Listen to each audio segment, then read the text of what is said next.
Hindi po ngayon mapakali, naguguluhan sila. Dito ho sa huling statement ni Senador Rodante Marcoleta. Okay? Itong grupo ho ng mga Duterte supporters, vlogger at mga followers nila. Ang issue ho tungkol sa pagsasabi ni Marcoleta, Senator Marcoleta, na hindi siya member ng PDP, ng partido ng mga Duterte. Siya ay maninindigan sa tama at hindi daw siya kasama sa Duterte 7 or Duterte Black. Pero pinipilit daw siyang isama. Alam niyo si Senador Marcoleta nung congressman pa lang, na-interview ko na yan, may prinsipyo naman niyang mama kahit na ano sabihin ng iba. At ngayon po siya ay senador na ng Republika. Ramdam niya na siya ay senador ng buong bansa, hindi siya senador ng mga Duterte lang. Hindi siya senador ng party list. Hindi siya congressman ng party list. Siya ay senador na. Kasi iba yung district congressman o yung party list congressman kung saan siya nanggaling. Limitado yung kanilang nasasakupan. Hindi katulad ngayon, siya ay senador ng Republika ng Pilipinas at ng mga Pilipino sa abroad. Kaya tama lang na siya ay manindigan sa tama. Pero dahil nga po sa ganyang statement ni Senator Marcoleta, yung mga DDS at yung mga vlogger nila, ay parang naghahanap na kaagad at sinisilip na si Marcoleta. Diyan kayo nagkamali. Nakalimutan nyo, abogado si Marcoleta. Alam niya ang rule of law. Alam niya kung ano ang tama. Okay? Kahit na may kapangyarihan ng Supreme Court, meron din kapangyarihan ng Senador, constitutional duty tungkol sa impeachment kung ano dapat gawin. At yung sinabi ni Marcoleta siya ay hindi kasama sa Duterte Black, Duterte 7, malinaw yun. Na ginamit lang yung kanyang pangalan ng grupo ni Bato de la Rosa, ni Aimee at iba pa, doon sa 7, hindi naman pala sila 7, 6 na siguro ang nangyari dyan. Ruben Padilla Group yan, di ba? At ayaw din niyang masabing Duterte Black kasi nga siya ay senador ng Republika. Ay totoo naman, hindi siya member ng PDP. Inadapt lang siya ng kampanya. Pero hindi siya opisyal ng PDP. Totoo yun. So ngayong nanalo na siya, tama lang na sa kanyang panindigan na siya ay senador ng bayan at siya ay nanalo sa suporta ng bayan, kaya kanyang tinitingnan ito. So sana tuloy-tuloy ito. Yan ang tamang senador. Dahil kasi ang Senado, national posisyon. Buong bansa ang sakop nito. Hindi talaga tama na Duterte Black. Hindi talaga maganda Duterte Senador. Kasi taong bayan ang nagpapasweldo sa isang senador. Ang dapat gawin yan para sa majority. Hindi para sa isang pangalan, isang apelyido, o isang pamilya, o kanilang partido. Tama ka, Senador Marcoleta. Sana ituloy mo yan. Although, iniintriga ka ng mga DDS. Sinisilip na nga na para daw wala kang utang na loob. Pero huwag mong pansinin yan. Kung susunod ka sa prinsipyo ng batas na alam mo yan, abogado ka, at yung paninindigan mo na ikaw ay independent o ikaw ay isang senador ng bayan, napakaganda niyan. Babalik dahan-dahan yung tiwala ng taong bayang nawala o nasira nung ikaw ay nasa kongreso pa na ang dating ay maka-Duterte. Ngayong ikaw ay senador na tila nagbabago, palagay ko, mas okay yan, mas maganda yan. Good luck, senador. Okay? Susuportahan ka ng marami, babantayan ka namin, at kung ang iyong galaw at gagawin ay papapuro sa nakakarami tungkol sa rule of law na pinapairal, mas magiging positibo ang dating mo, Senador Rodante Marcoleta, sir. Thank you. Okay. So, ang tingin ko po dito ay inadapt ng PDP laban itong si Marcoleta para po gamitin nila sa nakaraang eleksyon para makahatak ng boto ng PDP laban. Mas kailangan ng PDP laban ng isang Marcoleta na meron pong mataas na follower, malakas na community. Syempre, dahil nga po sa isa siyang iglesia at meron po siyang mga fans na talaga na mga nakasunod sa kanya palagi. So, syempre, iboboto din ng grupo, ng mga komunidad, ng mga sumusuporta kay Marcoleta ang miyembro ng PDP laban noong nakaraang eleksyon. So kung usapang utang na loob po ang pag-uusapan, mas may utang na loob ang PDP laban kay Marcoleta. Dahil hinatak ni Marcoleta ang kanyang mga followers at community para iboto ang mga miyembro ng PDP laban nitong nakaraang eleksyon 2025. Alam niyo po kasi ang mga maka-DDS, maka-Duterte, mana kay Digong, mana sa mga Dutertes. Sila po ay mahilig humingi ng pagtanaw ng utang na loob. Hindi direkta. Pero once na meron silang ginawang pabor para sa iyo, automatic. Kailangan dapat ikaw ay magiging sunod-sunuran sa kanila. Dapat ikaw ay magiging tuta nila. Yan po ang nakikita nating dahilan dito sa ginagawa po ng mga Duterte. Lalo na kay Digong. Kita nyo, inappoint niya ang mga maestrado ng Supreme Court. Kaya kada merong problema ang isang DDS, ang isang DDS supporter, ang vlogger ng mga Duterte o ang mga abogado ng mga Duterte, wala ibang takbuhan kundi Supreme Court. Hindi nyo ba napansin yun? Kada may problema, pinapatawag ang mga vlogger ng Quadcom, takbo ng Supreme Court. Si Harry Roque, nagigipit na. Kino-question na ang kanyang salin ng Quadcom, takbo ng Supreme Court. Ngayon, impeachment trial ni Sara Duterte, takbo ng Supreme Court. Kasi alam nila, malaki ang utang na loob ng mga taga-Supreme Court kay Digong. Karamihan ng mga nakaupong justices ay inappoint ni Digong. Diba? Kaya po hindi po nakataka-taka na ang mga Duterte wala ibang takbuhan kundi Supreme Court. Ngayon, dito sa nangyari kay Marcoleta, maaaring talagang sumama loob nila dahil po sa mga sinabi ni Marcoleta na yan. Hindi pala kasali sa Duterte 7 etong si Marcoleta. Hindi rin siya kasali sa Duterte Black. Actually, yung tinawag nga na Duterte Black, akala mo ang nagpapasahod sa kanila si Duterte. Pero hindi po, taong bayan. Ang kanilang pinaglilingkuran, kapag sinabing Duterte Black, ang pinaglilingkuran nila si Digong. Hindi po tayong mga Pilipino o hindi ang mga bumoto sa kanila. Ang pinagsisilbihan nila ay ang interes ni Digong. Hanggat meron mga senador, kongresista na sumusuporta kay Digong, asahan po ninyo lahat ng mga kabulastugan, katarantaduan at mga pagnanakaw na ginawa noong panahon ni Digong. Hindi po yan maipapakita sa publiko.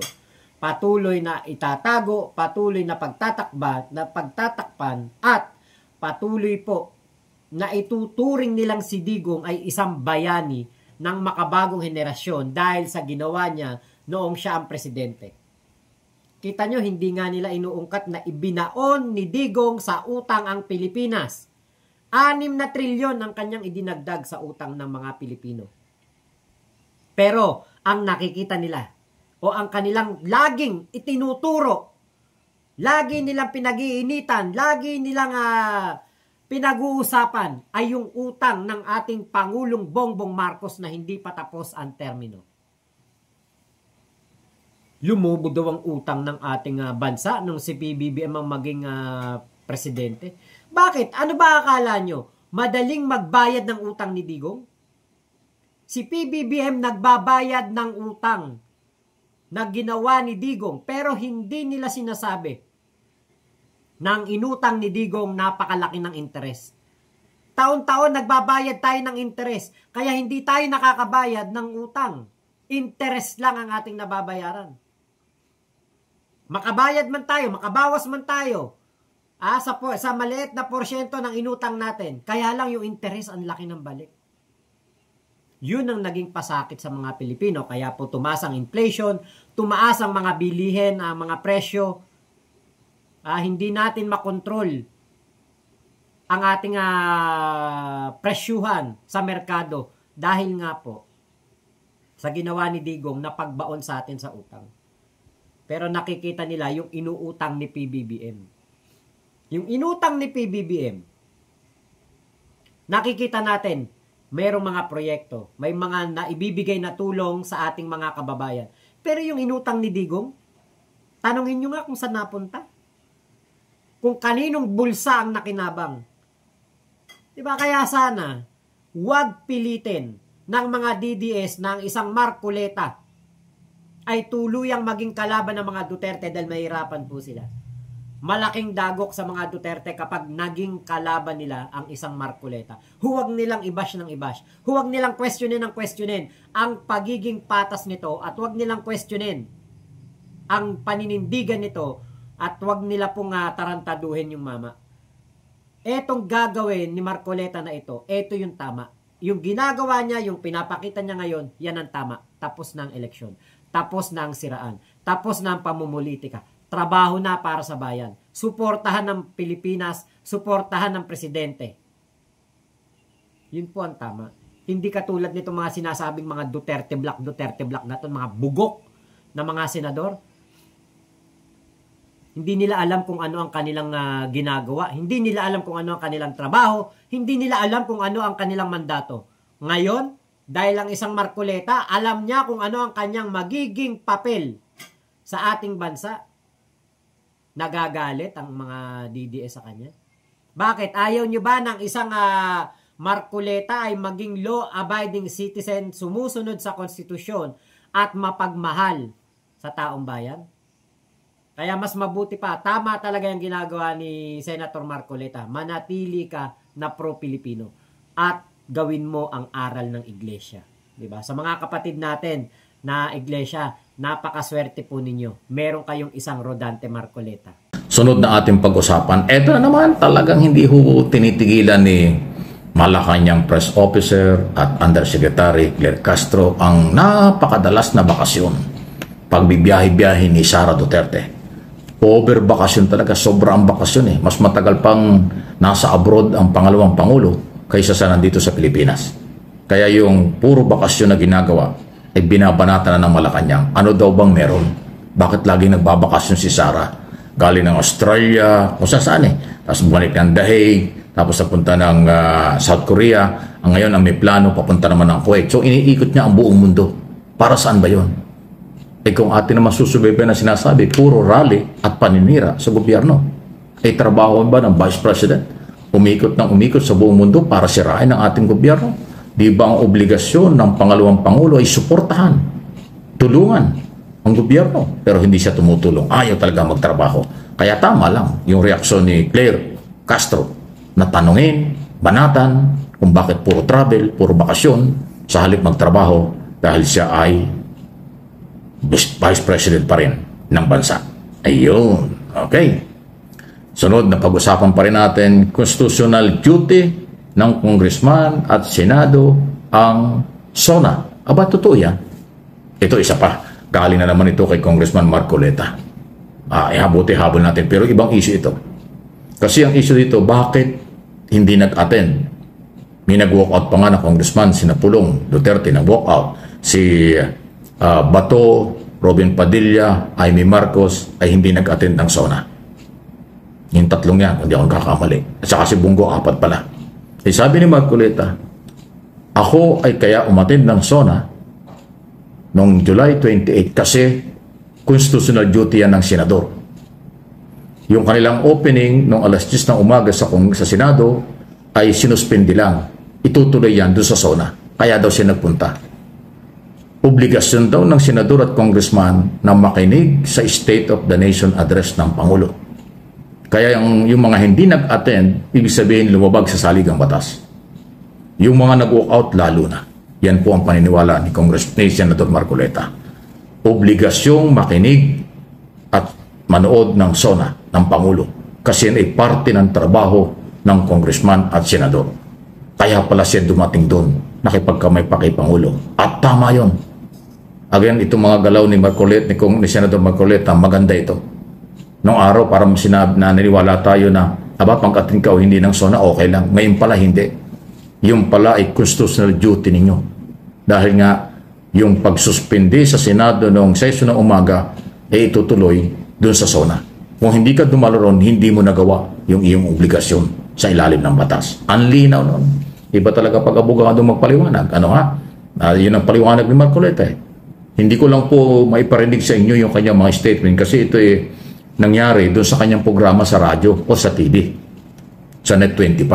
Hindi ko naman pwedeng gamitin kasi baka maka-copyright tayo kung walang approval yung mga kilala. Although kilala ko si Marcoleta at yung mga angkor niya ron, samahan niya ron. Pero respeto, doon nang galing, kinukot ko na lang. Hindi ko pwedeng iparinig kasi copyright yan. So doon ang galing sa mga interview. Sa Net25, yung kanilang programa sa umaga, ang kanyang mga sinasabi na paglilinaw doon sa mga isyong nasyonal. Iba siya ngayon kaysa nung congressman. At tama yan, uulitin ko, ang pagiging senador ay national, buong bansa, buong mundo na Pilipino ang paglilingkuran. Hindi katulad ng congressman, limitado lang. Ngayon, sa tingin ko, huwag kayo magalit. Aking sariling opinion, nasa tamang direksyon ang galaw at statement ni Marcoleta. Abangan natin ito.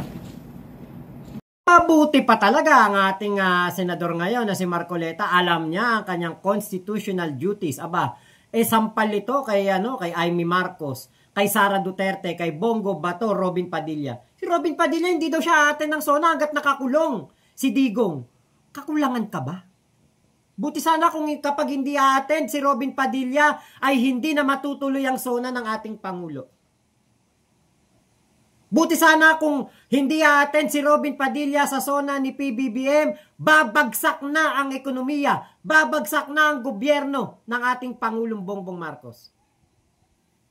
Hindi nga ramdam eh. Hindi ka nga namin ramdam, Robin. Hindi nga namin alam kung ano ba ang iyong ginagawa. Wala kang ibang ginawa kung hindi puro pumunta ng dahig.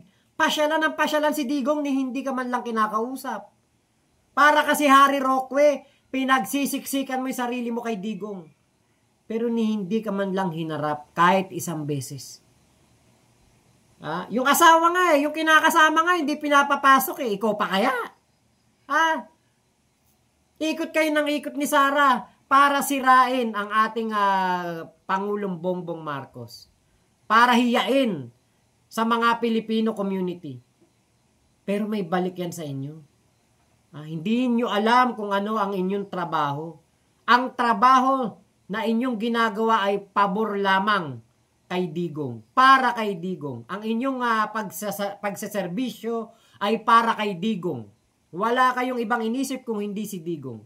Pinapabayaan ninyo ang inyong mga trabaho. Kaya sana nga talaga, pagdating ng susunod na eleksyon, 2028, matauhan ng mga Pilipino.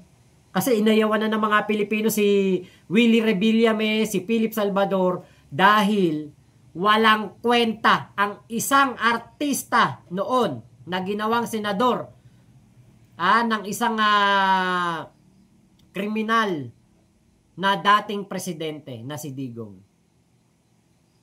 Tama pala yung sinabi ni Digong. Mas matalino si Marcoleta sa kanya. Tama pala yun. Totoo pala yun.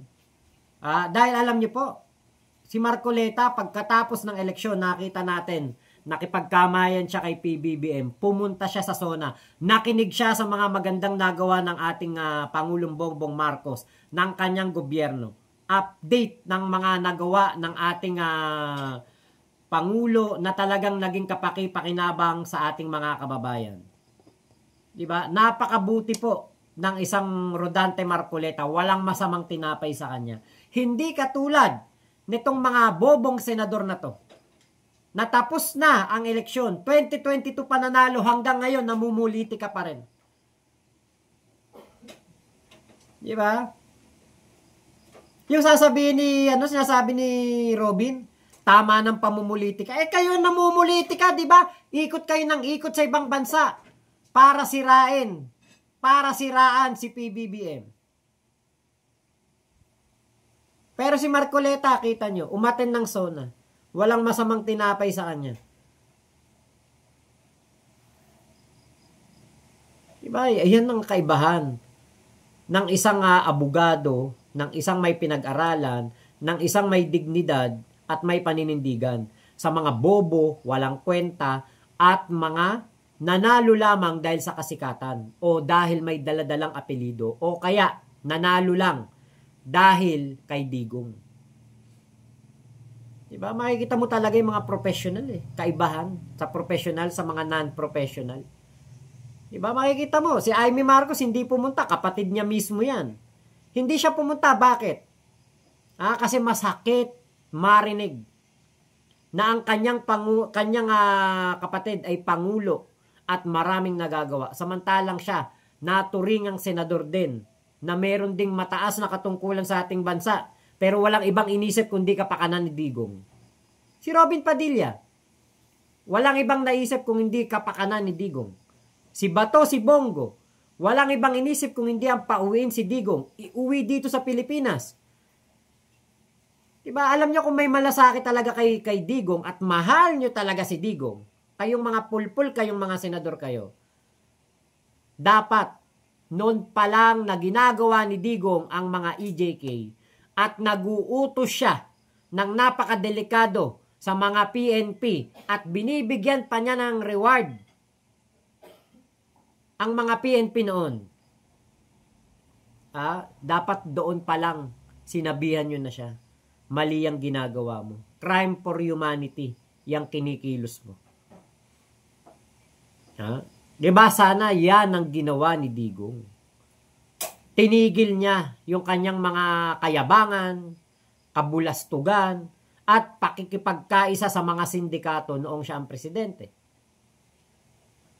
Para ngayon na mayroong isang senador na naging matino, mas pinili maging matino at choice niya na maging makabayan, hindi nyo babanatan, mga DDS. Diba? Kasi may mga choice naman yun Si Amy may choice siya. Pwede siyang maging kapatid, pwede siyang maging senador ng bayan. Pero mas pinili niya ang maging Duterte. Si Bato, si Bongo, si Robin, mas pinili nila maging Duterte.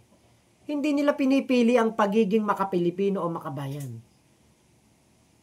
Diba? Kaya, hanggang kailan kaya magkakamali ang mga Pilipino sa pagboto sa mga tuta ni Digong na ito? Diba? Hanggang saan tayo magdurusa? Hanggang saan tayo magpapasweldo na hindi mga nagtatrabaho at walang inatupag kung hindi magpunta sa iba't ibang bansa para siraan ng gobyerno natin. Samantalang tayo nagpapasahod sa kanila. Bilhin mo si Sara, 365,000 buwan-buwan ang sinasahod, ang kinikita mula sa atin. Pero laging nakatuntong sa stage sa harapan ng mga Filipino community. Sinisiraan si PBBM. Katarungan ba yun? Ay no. So, ilamang po, maraming salamat sa pagsama nyo sa aking vlog na ito. Suportahan natin si Marcoleta, bantayan natin siya. Tignan natin kung hanggang matapos ang kanyang termino sa 2031, ganyan pa rin siya. Kapag ganyan pa rin siya, 2031 election, iboboto ko na yan. Si Marcoleta. So, ilamang po, maraming salamat. Thank you, Sir Mike Abe, sa iyong video na aking nareaksyonan, MA Pinoy TV at Mike Abe Opinions dito sa YouTube. Ingat po kayo, Moma Chup Chup. Love you, love you. God bless us all, Pilipinas. God first. Salamat po.